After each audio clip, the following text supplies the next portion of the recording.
મિત્રો આજે આપણે વાત કરવાના છીએ ઈ શ્રમ કાર્ડમાં સુધારો એટલે કે અપડેટ કઈ રીતે કરવું. તો સૌપ્રથમ તો તમારે કોઈ એક બ્રાઉઝર ઓપન કરી અને એમાં ઈ શ્રમ કાર્ડ સર્ચ કરાવવાનું રહેશે. એટલે તમને પહેલી જ વેબસાઇટ જોવા મળશે eShram.gov.in. એના ઉપર તમારે ક્લિક કરી દેવાનું છે એટલે અહીં ઓફિશિયલ વેબસાઇટ છે એ ઓપન થઈ જશે. અહીં મિત્રો તમે જોઈ શકો છો જે રજિસ્ટ્રેશન અહીં આપણે કરવાનું છે એના માટે ઉપલું ઓપ્શન છે, પરંતુ ઓલરેડી રજિસ્ટર્ડ એમાં પાછળ તમને અપડેટ એવું એક ઓપ્શન જોવા મળશે. તો એ અપડેટના ઓપ્શન ઉપર તમે ક્લિક કરશો એટલે આ પ્રકારે અહીંયા તમને જે પેજ છે એ જોવા મળશે. હવે મિત્રો તમારો જે યુએએન નંબર છે કે જે તમને અહીં ઈ શ્રમ કાર્ડની અંદર મળેલો છે એ તમારે અહીંયા લખવાનો છે. તમારી જન્મ તારીખ અહીં તમારે દર્શાવવાની રહેશે અને જે કેપ્ચા કોડ તમે અહીંયા જુઓ છો એ કેપ્ચા કોડ અહીંયા લખી દેવાનો રહેશે. ત્યાર પછી જનરેટ ઓટીપીના ઓપ્શન ઉપર ક્લિક કરશો એટલે તમે ઈ શ્રમ કાર્ડ બનાવતી વખતે જે પણ મોબાઈલ નંબર આપેલો છે એ મોબાઈલ નંબર ઉપર એક SMS છે એ મોકલવામાં આવશે. મિત્રો અહીં જોઈ શકો છો જેવું સબમિટ કરશો એટલે તમારા મોબાઈલ નંબર ઉપર એક SMS છે એ તમને જોવા મળશે. એને તમારે અહીં વેરીફાઈ કરવાનો રહેશે અને ત્યાર પછી વેલિડેટના ઓપ્શન ઉપર ક્લિક કરશો. અહીં મિત્રો તમે જોઈ શકો છો સૌપ્રથમ તો તમને તમારું નામ જોવા મળશે. ત્યાર પછી તમને બે ઓપ્શન જોવા મળશે. એક તો અપડેટ પ્રોફાઇલ એટલે કે તમે જે ઈ શ્રમ કાર્ડમાં સુધારો કરવા માંગો છો તો તમારે અહીંયા ક્લિક કરવાનું છે. જો તમે ઈ શ્રમ કાર્ડ ડાઉનલોડ કરવા માંગતા હોય તો અહીંયા આગળ તમારે ક્લિક કરી દેવાનું રહેશે. મિત્રો આપણે પ્રોફાઇલ અપડેટ કરવાનું છે એટલે કે સુધારો કરવાનો છે તો અહીંયા પ્રોફાઇલ અપડેટના ઓપ્શન ઉપર ક્લિક કરીએ.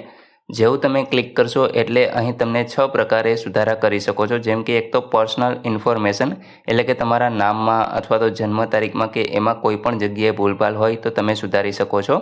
અથવા તો તમે એડ્રેસ ચેન્જ કર્યું હોય અને બીજે અન્ય જગ્યાએ રહેવા ગયા હો તો તમે એડ્રેસ ચેન્જ કરી શકો છો. ત્યાર પછી એજ્યુકેશન અને ઇન્કમની જે માહિતી છે એમાં સુધારો કરવા છે, અથવા તો તમે જે કામ કરો છો એમાં કોઈ અપડેટ કરવાનું છે, અથવા બેંક એકાઉન્ટ ડિટેલ તમારે ચેન્જ કરવાની છે. ત્યાર પછી મિત્રો તમારે પ્રિવ્યૂ જોવું હોય તો તમે અહીંથી પ્રિવ્યૂ પણ જોઈ શકો છો. અહીં મિત્રો આપણે ઓક્યુપેશન અને સ્કિલ ઓપ્શનને સિલેક્ટ કરીએ એટલે કે જે ધંધો અથવા તો વ્યવસાય છે એમાં સુધારો કરવો છે તો એના ઉપર તમારે ક્લિક કરી દેવાનું છે. એટલે તમને અહીંયા આગળ એક મેસેજ જોવા મળશે. તમારે અહીંયા યસના ઓપ્શન ઉપર ક્લિક કરવાનું રહેશે. અહીં મિત્રો જે પણ ધંધો તમે સિલેક્ટ કરેલો હશે એ તમને અહીંયા ઉપર જોવા મળશે. હવે તમારે અત્યારે જે પણ બદલાવવો હોય અથવા તો ચેન્જ કરવો હોય તો એ કરી શકો છો. અથવા તો મિત્રો માની લો કે તમે અહીં ઓનલાઈન ડિલિવરી કરો છો જેમ કે ઝોમેટો, સ્વિગી, તો આવી જે ઓનલાઈન ડિલિવરી કરતી કંપનીઓ છે એમના માટે એક ઓપ્શન છે એ ઉમેરી દેવામાં આવેલો છે. જેવું તમે અહીં યસ કરશો એટલે મિત્રો એક ઓપ્શન આખું ખુલી જશે. જેમ કે અહીંયા તમે જોઈ શકો છો food and grocery delivery service, તો એના ઉપર તમે ક્લિક કરશો. અહીં તમે જોઈ શકો છો એક તો સ્વિગી છે, ત્યાર પછી બિગ બાસ્કેટ છે. તો આવી ઘણી બધી જેમ કે ઝોમેટો અહીંયા કણે તમે જોઈ શકો છો. એની ઉપરાંત જો કોઈ અન્ય પણ તમે ડિલિવરી મેનનું કામ કરતા હોય તો અધર સિલેક્ટ કરી અને અહીં નામ છે એ લખી શકો છો. તો મિત્રો આટલી ઘણી બધી કંપનીઓ છે કે જે તમે ડિલિવરી પ્લેટફોર્મ પૂરું પાડતી હોય તો એનું નામ પણ તમે સિલેક્ટ કરી શકો છો. જેમ કે અહીંયા આગળ તમે જેવું સ્વિગી ઉપર ક્લિક કરશો એટલે એક તો તમારું પ્લેટફોર્મ આઈડી હોય તો એ તમારે અહીં લખી દેવાનું રહેશે. એ જ રીતે તમામની અંદર છે એ તમને અહીંયા પ્લેટફોર્મ આઈડી છે એ માંગશે તો એ તમારે લખી દેવાનું છે. ત્યાર પછી મિત્રો નીચે તમે સ્ક્રોલ કરાવશો, તમારું પ્રાઇમરી ઓક્યુપેશન એટલે કે વ્યવસાય શું છે એ તમે અહીંયા દર્શાવશો. ત્યાર પછી અહીં પ્રાઇમરી ઓક્યુપેશનમાં તમને કેટલા વર્ષ થયા છે એટલે કે કેટલા વર્ષ થયા તમે કામ કરો છો એ તમારે અહીં લખવાનું અથવા તો સિલેક્ટ કરવાનું રહેશે. ત્યાર પછી સેકન્ડરી જો કોઈ અન્ય પણ સાઇડ બિઝનેસ કરતા હોય તો એ તમે અહીંયા દર્શાવશો. અહીં મિત્રો સર્ટિફિકેટ તમારી પાસે હોય તો તમે અપલોડ કરી શકો છો, અન્યથા તેને છોડી પણ શકો છો. ત્યાર પછી મિત્રો અહીંથી ને તમારે અપડેટના ઓપ્શન ઉપર ક્લિક કરી દેવાનું રહેશે એટલે તમારું જે ઈ શ્રમ કાર્ડ છે એ સફળતાપૂર્વક અપડેટ થઈ જશે. ત્યાર પછી મિત્રો તમે અહીંથી ને પ્રોફાઇલ પ્રિવ્યૂ પણ જોઈ શકો છો. જેમ કે અહીંયા યસ કરશો એટલે મિત્રો અહીં તમારી તમામ ડિટેલ છે એ તમને જોવા મળશે. તમે અહીંથી ને એની પ્રિન્ટ પણ મેળવી શકો છો.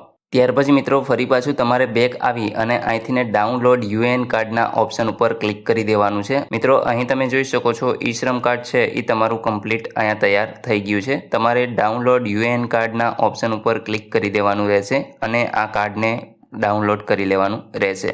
તો મિત્રો આશા રાખું છું કે ઈ શ્રમ કાર્ડ અપડેટ વિશે તમામ માહિતી મળી ગઈ છે. તેમ છતાં પણ કોઈ પ્રશ્ન હોય તો તમે કોમેન્ટ દ્વારા પૂછી શકો છો.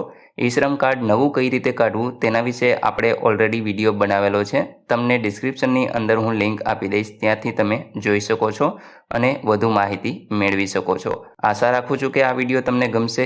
લાઇક કરજો, તમારા મિત્રો સુધી આને શેર કરજો. ચેનલ ઉપર પહેલી જ વખત મુલાકાત લેતા હોય તો સબસ્ક્રાઇબ કરી લેજો, જેથી આવી કોઈ પણ માહિતી આપ સુધી પહોંચતી રહે. વિડીયો જોવા બદલ આપનો ખૂબ ખૂબ આભાર. મળીએ એક નવા વિડીયો સાથે. જય હિન્દ.